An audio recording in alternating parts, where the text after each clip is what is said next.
Emmanuel Fouary, merci de nous recevoir. J'ai d'abord une première question. La marque Kuoni est une marque ancienne et très connue. Est-ce un avantage ou un handicap? C'est forcément un avantage. J'ai envie de répondre pratiquement par l'absurde, sinon on en changerait.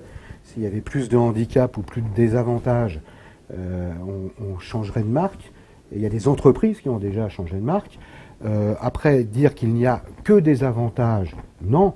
Une marque a des valeurs qui sont ancrées dans le temps, dans la stratégie de l'entreprise, etc., qui très souvent ont été choisies par les dirigeants.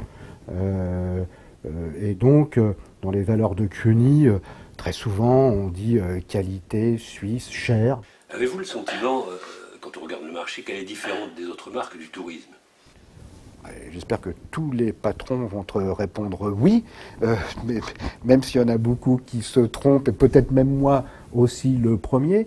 Il y a un truc qui est compliqué dans le tourisme. On est rentré un petit peu dans une banalisation des produits où c'est très très différent de se distinguer des uns des autres. Oui, toutes les marques du tourisme se distinguent les unes des autres. Il n'y en a pas une pareille. On accroche à toutes des valeurs qui sont assez particulières, parfois similaires. On va faire des familles, il y a des familles, Donatello, Asiac, le Met Kuoni, il y a une autre famille, je sais pas, Fram, Look, Vacances Transat, Jet Tour, j'aurais pu le mettre entre les deux, ou pas loin de Kuoni, le Méditerranée, etc.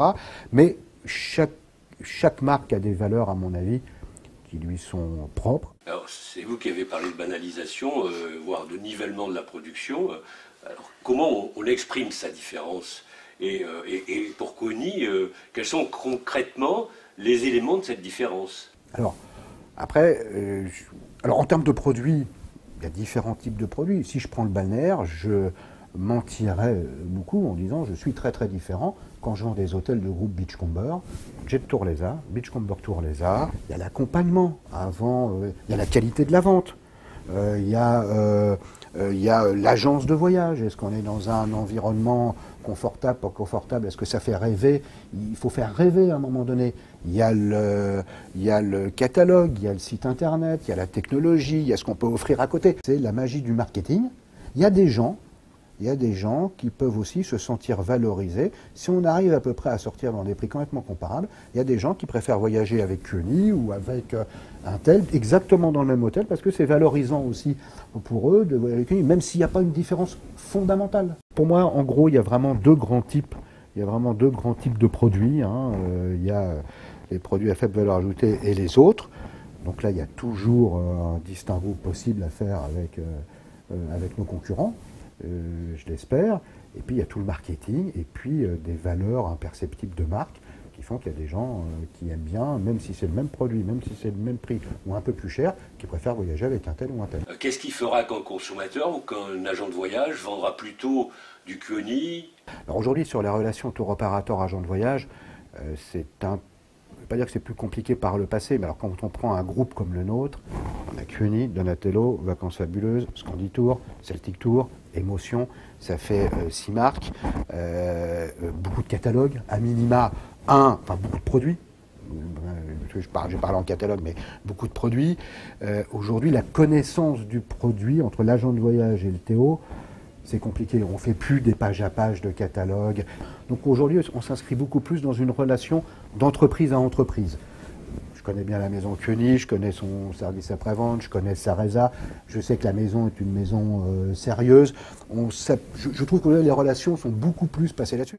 Si vous aviez 5 concepts à donner, 5 mots à donner pour affirmer la différence de Kuoni, ce serait quoi? C'est une vieille maison. Je trouve qu'on est une société très bien équilibrée, je trouve, dans ce terme de produits, dans ces canaux de distribution, qui fait envie, sexy, glamour, la qualité, bien évidemment.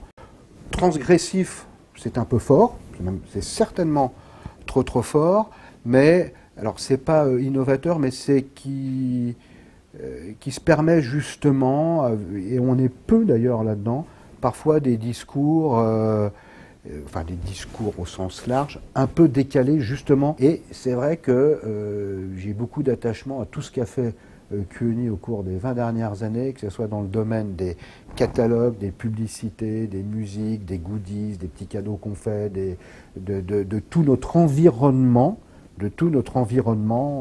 marketing.